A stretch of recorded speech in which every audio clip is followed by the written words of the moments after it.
안녕하세요. 알류심정입니다. 여러분, 오랜만에 제가 이론을 가지고 또 찾아뵙는데요. 오늘은 1탄 정신분석, 2탄 인간중심에 이어서 3탄 행동치료, 감정을 바탕으로 이해하고 배워보는 빅5 상담이론 진행하려고 합니다. 행동치료 하면 떠오르는 어떤 그 단어들 한번 떠오르면 어떤 단어가 떠오르실까요? 왠지 모르게 실험실, 그리고 정서나 감정 같은 것들은 배제하고 보는 약간 그런 블랙박스 같은 느낌이 들지 않으세요? 네, 실제로 이 행동치료가 그런 차가운 느낌이 들다 보니까 사람에게 적용하면 안 될 것 같은 느낌? 왠지 동물 막 길들이기, 막 사료주면서 강형욱 그 개통령님이 하셔야 되는 약간 그런 접근 방법? 이런 느낌이 들지 않을까라는 생각이 드실 수 있는데요. 과연 그럴지 함께 생각해 보도록 하면 좋을 것 같습니다. 그러면 시작해 볼까요? 네, 여러분의 구독과 좋아요는 힘이 됩니다. 이 구독과 좋아요가 어째서 제게 힘이 되는지, 자, 이 행동치료 관점에서 함께 얘기를 나눠보도록 하겠습니다. 네, 행동치료는 크게 고전적 조건 형성, 조작적 조건 형성, 사회인지학습 이론이라는 세 가지 큰 이론으로 구성되고 있습니다. 각각의 이론들을 제가 세세하게 설명드리기는 좀 시간이 부족하고 간단하게 메인 어떤 그 이론에 대한 설명과 정서가 어떻게 연결이 되는지에 대해서 간략하게 진행을 하도록 하겠습니다. 네, 고전적 조건 형성하면 딱 떠오르는 그림이 있어야 되는데요. 바로 여기에 나와 있는 그 파블로프의 개라는 그림입니다. 네, 여기 그림 자세하게 들여다보시면 좀 잔인하게 실험실이 세팅이 돼 있죠. 강아지가 움직일 수 없게 묶어놨고요. 그리고 침샘에 구멍을 뚫어서 침을 그 침샘의 호수로 통해서 침이 얼마나 흘렀는지 정확하게 측정할 수 있는 지금 구조로 되어 있습니다. 좀 잔인하죠. 네, 동물 실험은 좀 잔인합니다. 그러다 보니까 행동 치료도 잔인하다라는 느낌? 그런 접근, 그런 선입견, 이런 게 생길 수 있다고 저는 생각이 듭니다. 이런 고정적 조건 형성은 어떻게 해서 이제 만들게 되었나, 어떻게 해서 이 이론이 형성이 되었나를 보시면, 이 파블로프가 그 생물학 실험실에서 이제 근무를 하고 있는데, 이 밥그릇에 음식이 담겨 있을 때그 개가 침 흘리는 걸 봤어요. 근데 어느 날 이 밥그릇에 음식이 담겨 있지도 않은데 침을 흘리는 걸 보면서 아, 뭔가 이 밥그릇과 음식이 연합이 됐다라는 생각을 하게 됩니다. 그러면 이 음식물이 아닌 다른 자극과 다른 중성적인 자극과 연합이 되어도 과연 이 개가 침을 흘릴까라는 또 이제 탐구심에 이제 사로잡히게 됩니다. 그래서 바로 이 파블로프의 개 실험을 진행을 하게 되고요. 막상 실험을 진행을 해서 이 음식물하고 중성적인 자극인 종소리하고 연합을 계속 학습시켰더니 결국은 음식물이 없는 상태에서 종소리만 나더라도 침을 흘리게 되는 이 조건 자극과 조건 반응이 이루어지는 새로운 고전적 조건 형성이 된다라는 이제 실험 결과를 도출하게 됐습니다. 네, 이 실험제 그 결과를 보시면서 여러분들이 느끼기에는 아, 뭔가 종소리, 침 이렇게 되니까 우리 일상생활하고는 연관이 없는 것 같아라는 느낌이 드실 수가 있는데요. 상당히 밀접한 연관이 되어 있는 이 학습에 관련된 부분입니다. 뭐가 있을까요? 한번 떠올려 보시겠어요? 이 뭔가 자극과 자극의 연합, 그리고 뭐 자극의 대치 이런 것들 생각하면 떠오르는 거 없으세요? 제가 5초를 드릴 테니까 여러분 한번 생각을 해보세요.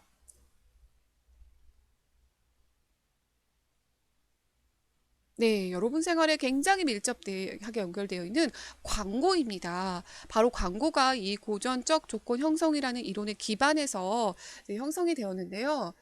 여러분들이 생각하는 그 전지현 씨 하면은 굉장히 날씬하고 예쁜 그런 모습이 떠오르시죠. 그런데 전지현 씨가 광고를 하는 그 음료수는 사실 그것과 연관이 없어요. 그런데 계속해서 이 자극들을 연합시켜서 보여주다 보면 나중에 전지현 씨가 없어도 그 음료수를 보면 왠지 모르게 날씬하고 예뻐질 것 같은 그런 이제 마음이 들게 되겠죠. 바로 이제 전지현 씨가 무조건적인 자극이었다면 조건 자극인 바로 그 제품 결국은 전지현 씨가 없어도 바로 그 제품을 보고서도 비슷한 반응을 보일 수 있다라는 거죠. 호감. 그래서 광고 모델은 굉장히 호감적이고 사람들에게 뭔가 이렇게 그 기분 좋은 느낌을 가지게 해준 기분 좋은 그 반응을 그 도출해내는 모델이어야 된다라는 부분입니다. 네, 우리 일상생활에서도 굉장히 많은 이 고전적 조건 형성, 그러니까 이미지 메이킹 이런 부분들도 다 이런 고전적 조건 형성에 해당되는 부분이에요. 뭔가 좋은 이미지, 호감을 주는 이미지는 긍정적인 반응이 나오고 그것과 전혀 상관없는 그런 상황에서조차도 우리는 그런 긍정적인 반응을 보이게 된다라는 연합되는 학습을 말합니다. 우리도 알게 모르게 자연스럽게 무의식적으로 나오는 반응들은 바로 과거에 이런 무조건적인 자극과 또 조건 자극이 만나서 이루어진 학습의 또 부산물이다라고 볼 수도 있습니다. 우리가 많이 흔하게 경험하고 있는 공포, 불안도 바로 이런 조건 형성에 의해서 만들어졌다라고 볼 수도 있습니다. 음, 그리고 속담에 자라보고 놀란 가슴, 뭐 소뚜껑 보고 놀란다, 막 이런 얘기가 있잖아요. 그 비슷하게 우리가 뭐 거북이 보면 굉장히 무서울 수 있는데 이 거북이하고 비슷한 자극에도 똑같이 논란이라는 반응을 볼 수 있다라는 거, 이런 것도 일종의 고전적 조건 형성에 해당되는 부분일 수도 있다라고 볼 수 있고요. 바로 이런 공포 반응들을 이 고전적 조건 형성 원리에 의해서 치료를 하는데요. 다음 장에서 더 설명드리겠습니다. 네, 어려운 용어들이 좀 등장을 했습니다. 상호 억제, 역 조건 형성이란 좀 체격적 둔감함. 뭔가 이제 공부를 안 하시는 분들은, 처음 접하신 분들은 좀 생소하실 텐데요. 바로 이런 원리에 의해서 바로 공포나 불안을 치료합니다. 행동치료에서 어떻게 치료하느냐? 상호 억제라는 개념은 양립할 수 없는 두 가지의 감정이 있는데 이 감정을 불러일으키는 두 자극이 대치됐을 때 한 반응이 이제 억제된다라는 의미입니다. 그러니까 불안이랑 이완은 양립할 수 없다라는 부분이죠. 여러분 뭔가 불안하면서도 편안할 수 있나요? 이건 두 개가 같이 양립할 수가 없죠. 그래서 한쪽에 있는 그런 그 감정들이 이제 다른 한쪽을 이제 억제한다라는 보는 개념이 바로 상호 억제입니다. 역조건 형성이라는 개념은 이미 과거에 이제 연합이 되어 있는 그 이제 그 조건된 것들을 깨고 다른 것들과 연합이 될 수 있게 새로운 조건 반응을 이제 형성을 한다라는 개념으로 역조건 형성, 기존에 있던 조건을 이제 없앤다라는 생각으로 접근하시면 될 것 같습니다. 바로 이 두 가지 원리에 의해서 만들어진 치료 기법인 체계적 둔감화라는 건요. 자, 우리가 어떤 자극을 보고 굉장히 불안과 공포를 느껴요. 자, 그런데 그런 자극과 이 불안 공포를 느끼는 것과 중성적인 어떤 상황이 연합이 되면서 나중에는 그런 자극이 없어도 그냥 그 상황 자체의 불안과 공포를 느끼게 됩니다. 사람에 대한 트라우마가 이제 가장 많이 연관이 되기도 하죠. 예를 들면 학교에서 왕따를 당했던 친구가 있다고 보세요. 왕따 자체가 굉장히 불안과 공포를 유발시키죠. 그 왕따를 시킨 그 대상에 대한 불안과 공포는 어찌 보면 이제 무조건적인 자극이 될 수 있고 불안과 공포는 무조건적인 반응이 될 수 있습니다. 그런데 이런 그 왕따를 시킨 대상을 떠나서 뭔가 그 주변에 있는 사람, 또 다른 사람하고도 계속 이제 연관이 되고 연합이 되고 뭔가 다른 사람들하고 같이 있어도 되게 무서워. 뭔가 이 사람도 나를 그렇게 할 것 같아. 막 이런 식의 어떤 불안과 공포가 다른 대상과도 계속 연관이 되다 보면 결국은 그 실제 왕따를 시킨 대상이 없어졌음에도 불구하고 사람을 보고 이제 그 불안과 공포를 느끼게 되게 됩니다. 바로 이런 것이 이제 고전적 조건 형성에 의해서 불안이 형성이 되는 겁니다. 그럼 이것들을 어떻게 치료하느냐? 바로 이제 역조건 형성과 상호 억제라는 원리를 이용해서 만들어진 체계적 둔감화 기법인데요. 바로 양립할 수 없는 감정, 불안과 공포와 양립할 수 없는 감정인 편안함, 그러니까 이완되는 상황, 이완되는 자극을 먼저 줍니다. 즐거운 또는 편안한 이런 것들을 이제 불러일으킬 수 있는 자극. 예를 들면 뭐 이제 우리가 이완 훈련을 흔하게 많이 합니다. 온몸을 이제 수축하게 강하게 수축했다가 툭 풀면서 몸을 이제 쭉 이완시키는 뭐 요가나 명상 이런 것도 이완에 굉장히 도움이 되는 방법이죠. 그래서 이런 이완 훈련을 한 다음에 바로 우리가 두려움을 느꼈던 상황이나 대상 자극을 다시 이제 노출시키는 거죠. 그런데 이거를 서서히 체계적으로 둔감화시킨다. 그래서 그 불안 위계가 낮은 것부터 시작해서 서서히 높여간다라고 생각을 하시면 돼요. 그래서 나중에 이 연합이 잘 이루어질 경우에는 바로 우리가 이제 그 느끼는 불안과 공포가 아주 심하지 않는다면 바로 이완과 편안함이라는 감정으로 대체가 돼서 그런 대상이나 상황이 보더라도 편안함으로 임할 수 있다라고 보는 게 바로 체계적 둔감함입니다. 네, 예시가 나와 있는데요. 흰쥐를 보고 놀란 그 아이가 흰색 털 달린 것들에 대해서 굉장히 다 경기를 일으키고 이제 놀라는 이제 반응을 보입니다. 그래서 이 아이를 치료하기 위해서 먼저 이 아이가 굉장히 좋아하는 초콜릿, 초콜릿을 주고 즐거운 감정을 느끼게 합니다. 그러면서 저 먼 거리서부터 흰색 토끼를 놓고 조금씩 가깝게 놨을 때 나중에 결국은 이 친구가 초콜릿에 대한 즐거움이 아니라 그냥 흰색 토끼만 봐도 즐거움으로 바뀔 수 있는 역조건 형성이 이제 다시 이제 연합이 돼서 새로운 자극으로 이제 대치가 되기 때문에 이제 그 기존에 있던 흰색 털 달린 것들에 대한 놀람과 두려움의 부분이 경감이 된다라는 부분으로 설명을 하고 있습니다. 네, 두 번째 조작적 조건 형성인데요. 이 조작적 조건 형성은 어떤 반응에 대해 선택적으로 보상함으로써 그 반응이 일어날 확률을 증가시키거나 감소시키는 방법을 말한다.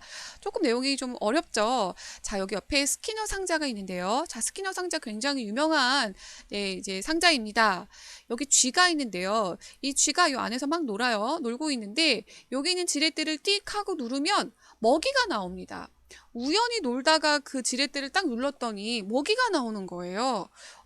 야, 이거 지렛대를 누르니까 먹이가 나오네? 그럼 다음에 어떻겠어요? 이 쥐가 바로 이 먹이를 갖기 위해서, 바로 이 보상을 받기 위해서 지렛대를 누르는 행위가 올라가겠죠. 바로 여러분들이 잘 알고 계시는 이제 강아지 훈련시키는 동물도 훈련시킬 때 이런 조작적 조건 형성을 통해서 훈련을 시킵니다. 그래서 이 아이들이 이제 계속 지렛대를 누를 때 바로 이제 먹이를 주게 되는 거죠. 네, 고양이 길들이는 얘기 나올 때 그런 얘기 하죠. 종을 치면은 먹이를 주니까 나중에 이 고양이들이 먹이를 먹기 위해서 종을 계속 땡땡 치면서 이제 나중에는 이제 주객이 전도되는 반응이 벌어진다. 이런 얘기 하는 거죠. 자, 그래서 이 쥐가 뭔가 이 행동을 증가시키기 위해서는 바로 이제 먹이라는 보상을 주었습니다. 네, 밑에 보시면 바로 그 전기 충격을 줄 수 있는 바닥에 있어요. 그래서 찌릿하고 전기를 주면은 바로 바닥에 전기가 통하게 되어 있습니다. 그래서 이 쥐가 이 버튼 지렛대를 누르려고 할 때마다 이 전기 충격을 주는 거예요. 그러면 얘가 깜짝 놀라서 이 지렛대를 누르지 않으려고 하겠죠. 그래서 계속해서 이 지렛대를 누르는 행위를 할 때마다 이 전기 충격을 준다면 어떻겠어요? 점점점 지렛대를 누르는 횟수가 줄어들겠죠. 바로 그런 식의 보상을 해서 이 반응 확률을 줄이는, 감소시키는 방법을 또 처벌이라고 하는 또 보상 방법입니다. 그래서 이 보상이랑 강화와 처벌 이 두 가지 방법으로 진행이 됩니다. 네, 앞서 정리해드린 거를 표로 잠깐 보여드리면요. 바로 이제 선택적 보상이란 강화, 처벌 두 가지가 있는데요. 행동을 증가시키기 위해서 어떤 자극을 준다면 그건 바로 정적 강화, 긍정 강화라고 볼 수 있고요. 그 자극을 제거시킨다라고 하면은 바로 부적 강화가 됩니다. 우리가 행동의 빈도수를 감소시키기 위해서 어떤 자극을 준다 그러면 처벌에 해당되는 부분이고요. 어떤 자극을 제거를 한다라고 하면 바로 부적 처벌이라고 명칭을 합니다. 그래서 조작적 조건 형성에서 이 보상에 대한 종류는 4가지 종류가 주어집니다. 정적 강화, 부적 강화, 정적 처벌, 부적 처벌입니다.